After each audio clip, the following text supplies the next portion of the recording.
Lara Kallija hija awtriċi żagħżugħa li permezz tal-pinna tistħarreġ realtajiet attwali ħafna fis-soċjetà tagħna. Fir-rokna li jmiss, Lara taqsam magħna xi punti dwar il-pubblikazzjonijiet tagħha u dwar xogħol ieħor li qed taħdem fuqu.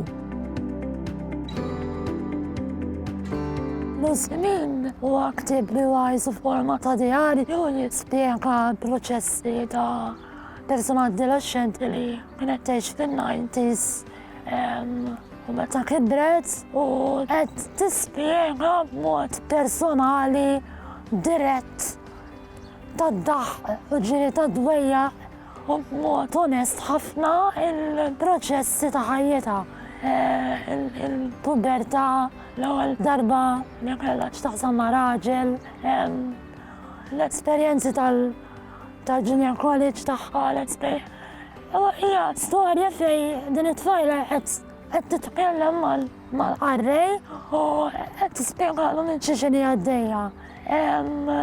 Finalment Lucy Min hija storja, hija karattru xejn speċjali, però puntu għalhekk hija personaġġ li kulħadd jista' jirrelata magħha. U ma nafx kif spiċċajna f'daqqa, hekk f'daqqa waħda. Forsi kont xi tip ta' misteru għalih li rid isolvi.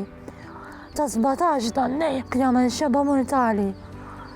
Kont isni mitlufa meta neżżali l-ħwejjeġ l-ewwel darba u qabel ma taħarġa fija bżajt għax dan kienu qaluli huwa wieħed mill-aktar mument importanti f'ħajti. Għalija kienet vera għax dan il-ġufnot għalija kien jirrappreżenta l-imħabba kollha tiegħi lejn dinja ġdida.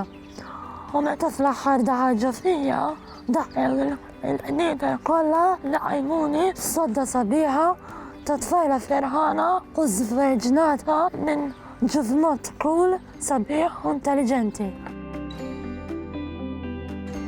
Kissirtu kollu kien minn naħa l-oħra ħareġ 4 snin wara u ma stejjer ħosra fuq nies differenti, ta' etajiet differenti, minna manka u ma stejjer ispirati minn stejjer vera fej dejjem dak l-ambitu ta' tema politikali jew tista' tkun ambjentali jew ta' omosessualità jew just dwejjaħ ta' kuljum li persuna tgħaddi minnha.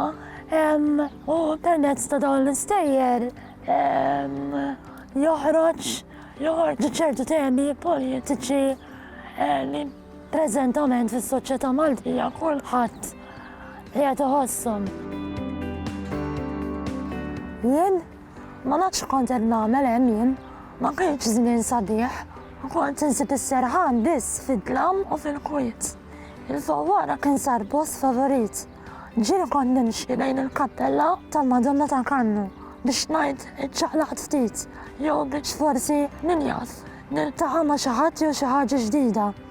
Imma ħafna drabi kont finalment nispiċċa nipparka karozza tiffaċċja l-baħar u nitla' bil-qiegħda fuq il-bonnet, naħseb, niċċassa, nibki, nipprova nikkonsla u nintilef f'dak ix-xejn ta' qudiemi għax ix-xejn ta' qudiemi kienu isbaħ mix-xejn ta' ġofija.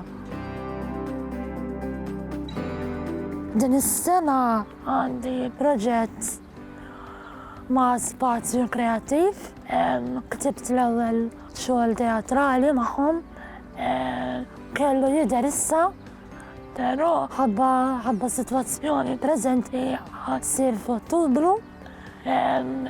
Il-play ħajkun jisimha Tara Lalla. U ħdimt ma' awturi u artisti differenti, ma' Simon Spiteri li kienet il-personali mexxietni għax din hija l-ewwel xogħol teatrali li ktibt.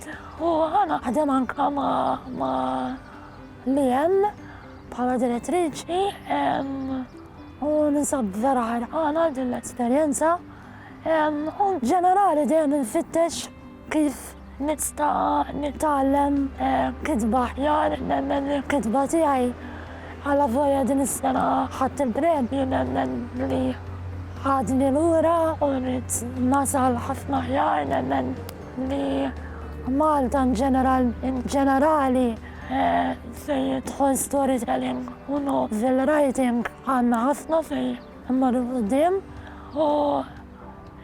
نشتاق نتعلم ودايما نظن محي مفتوح باش فينالمنت الكتبة تاعي تكون أحيان أكتر ريليفانتي وتصل أكتر عند الناس.